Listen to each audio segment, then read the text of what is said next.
Alô, prezado ouvinte, saudações fraternais. Vamos mais uma vez meditar sobre um tema da Palavra de Deus e hoje queremos pensar na situação de um profeta que se encontrou numa situação muito crítica. A Bíblia usa essa expressão, o abraço amoroso de Deus. Esse é o nosso tema, então. Mas vamos pensar um pouquinho na história desse profeta. Ele estava doente, o profeta Ezequias. Ele sabia que o exército da Assíria estava querendo invadir a sua cidade. E, além disso, ainda apareceu um terceiro problema. Ele recebeu a visita do profeta Isaías e o profeta disse: põe em ordem a tua casa, porque morrerás e não viverás. Então, o rei Ezequias, ele tinha realmente três situações muito graves: uma enfermidade para a morte, o perigo de uma invasão do país inimigo, que era muito cruel, e ainda a sentença de Deus: você não vai viver, você vai morrer. Quem é que não iria ficar abalado com uma situação tão trágica assim? Realmente, Ezequias também ficou muito abalado. Ele se virou na cama para o lado da parede e chorou amargamente. E lembrou até a Deus as coisas boas que ele havia feito. E temos, então, no livro dele, um cântico de vários versos que nos mostram qual foi o desfecho disso. Deus lhe acrescentou mais 15 anos de vida. Então, Ezequias compôs um cântico de gratidão a Deus para ser cantado e para ser acompanhado também por instrumentos musicais. Nós queremos hoje meditar só numa estrofe deste cântico dele. Ele disse: eis que para minha paz eu estive em grande amargura. Tu, porém, tão amorosamente abraçaste a minha alma, que não caiu na cova da corrupção, porque lançaste para trás das tuas costas todos os meus pecados. Isaías 38, verso 17.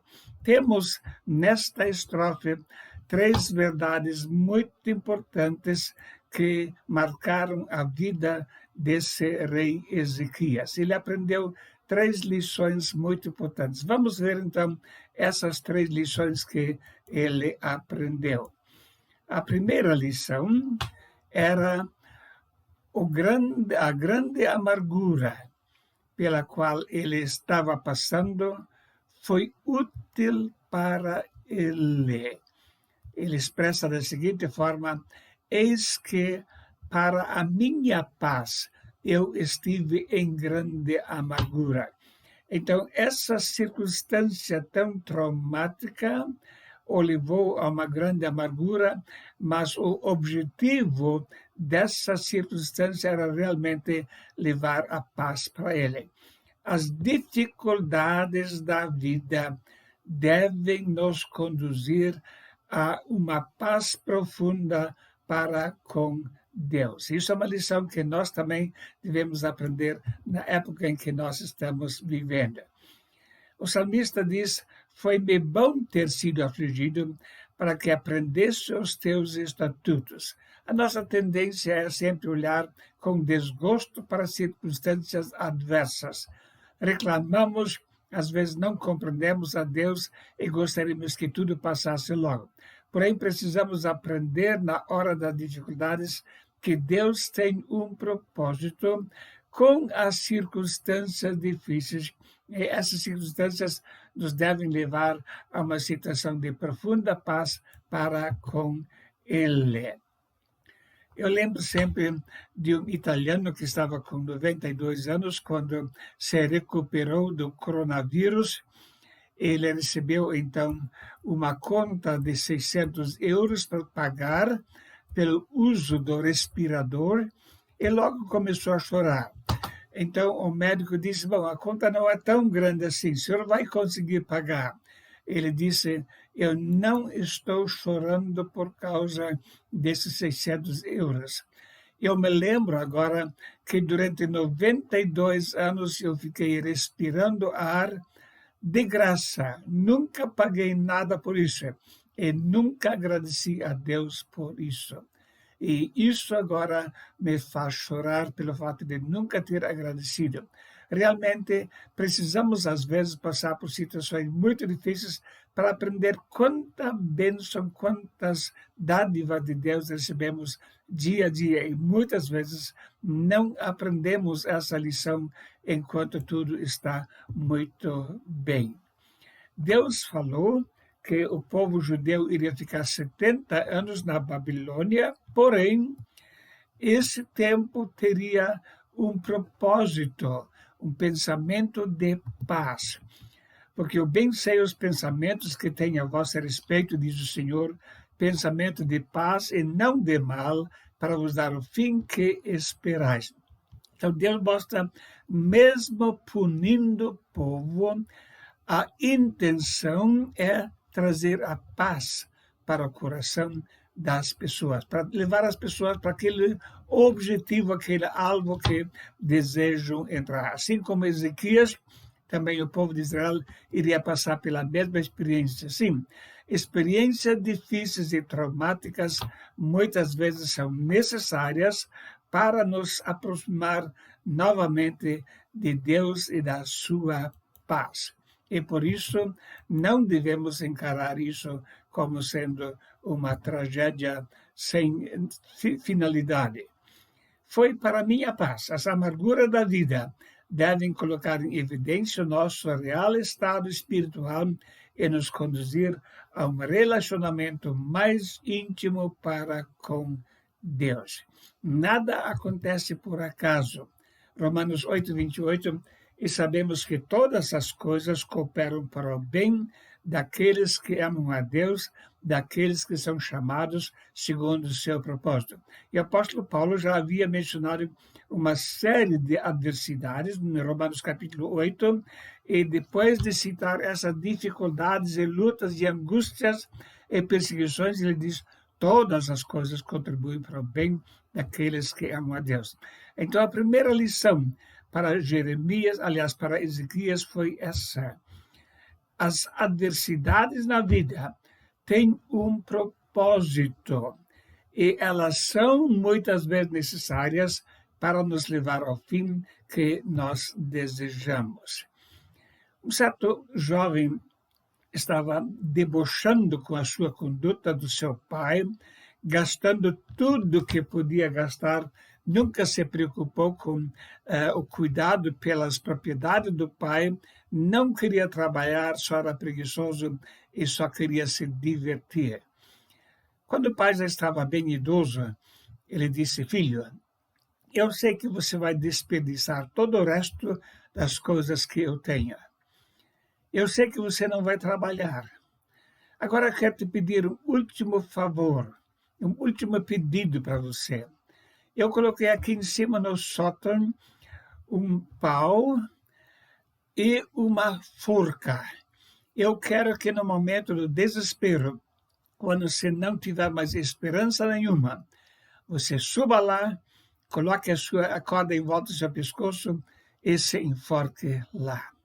O filho estranhou esse pedido porque o pai nunca tinha falado com ele dessa forma, mas finalmente ele prometeu: eu vou fazer isso. O pai faleceu pouco tempo depois. E o jovem desperdiçou tudo que ainda tinha. E quando ninguém mais queria dar qualquer tipo de atenção para ele, finalmente ele entrou em desespero e pensou: agora chegou a hora de fazer o último pedido que o pai me fez, de atender esse pedido. Ele foi lá em cima, colocou a sua cabeça nesse laço da corda e pulou. Só que ele teve uma surpresa. Quando ele pulou, ele percebeu que esse pau que estava lá em cima era oco, quebrou e caiu muita moeda lá de dentro, moeda de ouro de grande valor. Então ele percebeu que aquilo que o pai tinha pedido realmente era uma proposta de ele buscar a paz, uma última oportunidade. Ele se arrependeu da sua conduta, do seu pecado e começou uma nova vida. Mas precisou passar por uma experiência traumática para finalmente reconhecer o seu estado. Às vezes é necessário que nós vamos passar por situações muito difíceis para então aprender realmente a obedecer aos mandamentos do Senhor. Uma segunda lição que o rei Ezequias teve, ele notou que não estava abandonado, mas amorosamente abraçado por Deus. Tu, porém, tão amorosamente abraçaste a minha alma. Normalmente, a pessoa, quando passa por tribulações, tem a tendência de achar que Deus a abandonou. Na hora do medo e da angústia, Deus te abraça amorosamente, Ele não abandona. Então, tempo de crise deve nos levar a essa situação, reconhecer que realmente Deus ainda está próximo.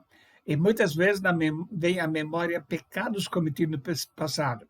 Muitas pessoas, quando estão em situação de angústia, começam a se lembrar de pecados cometidos lá no passado. Já quantas vezes já atendi pessoas no aconselhamento pastoral, onde as pessoas disseram, agora me lembro dos pecados que fiz e como queria colocar isso mais uma vez em ordem, mas agora, muitas vezes, já não dá mais.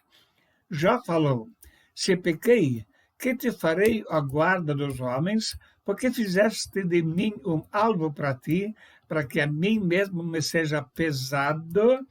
Então Jó também, embora fosse um homem íntegro e reto, temente a Deus e que se desviava do mal, na hora da angústia ele pensou, será que tem algum pecado? E por que Deus não me perdoa, então, o meu pecado?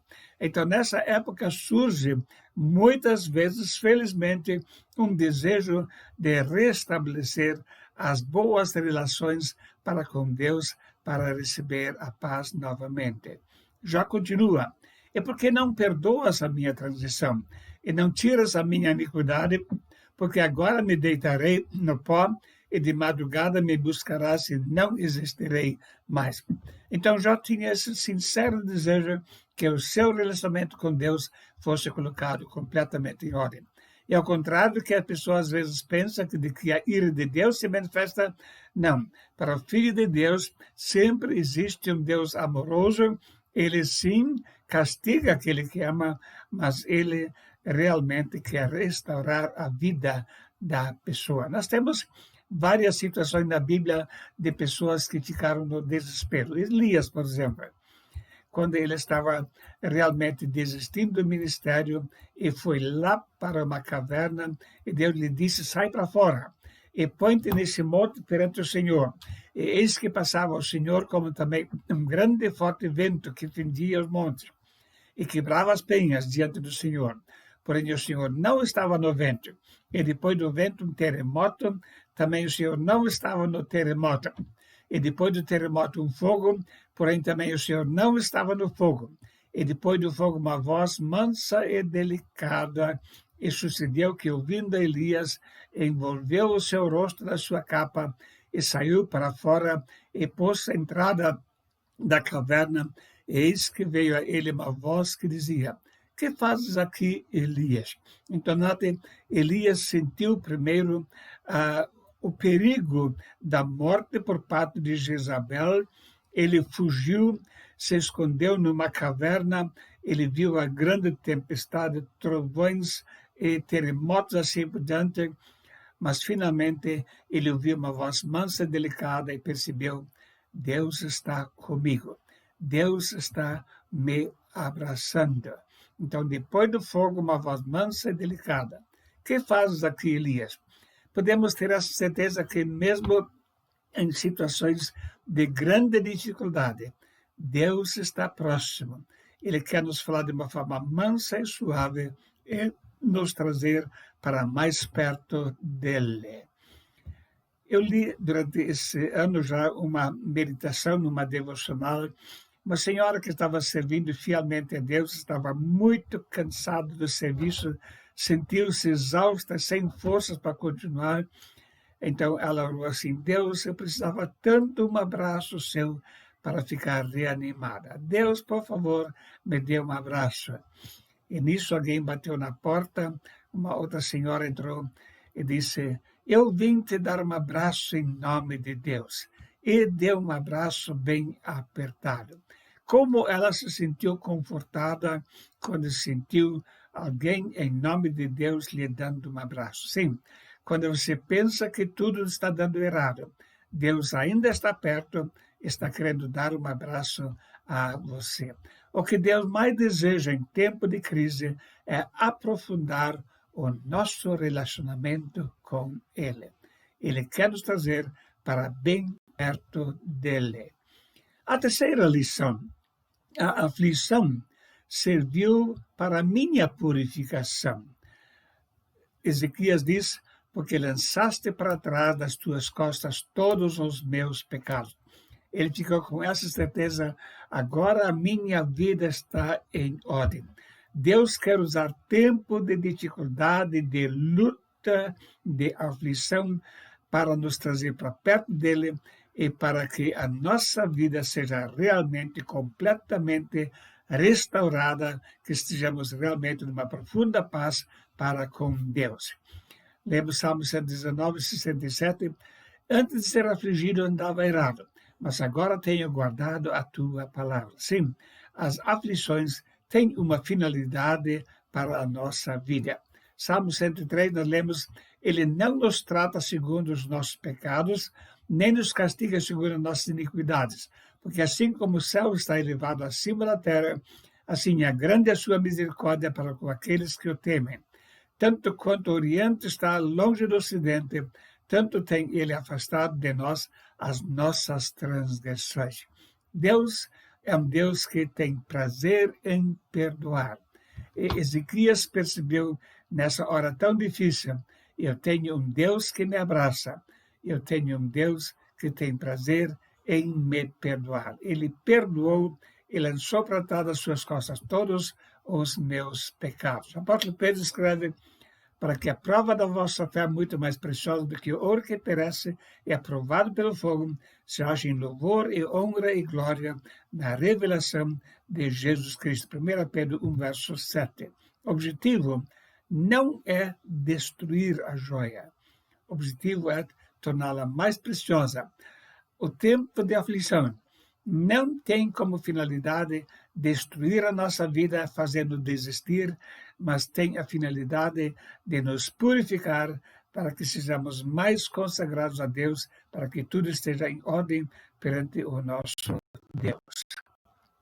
Porque estou certo de que nem a morte nem a vida, nem os anjos, nem os principados, nem as potestades, nem o presente, nem o porvir, nem a altura, nem a profundidade, nem alguma outra criatura nos poderá separar do amor de Deus que está em Cristo Jesus, nosso Senhor. Sim, também a tribulação, a angústia, a perseguição, tudo tem um propósito e nada disso nos pode separar do amor de Deus. Ele carinhosamente abraça a nossa alma.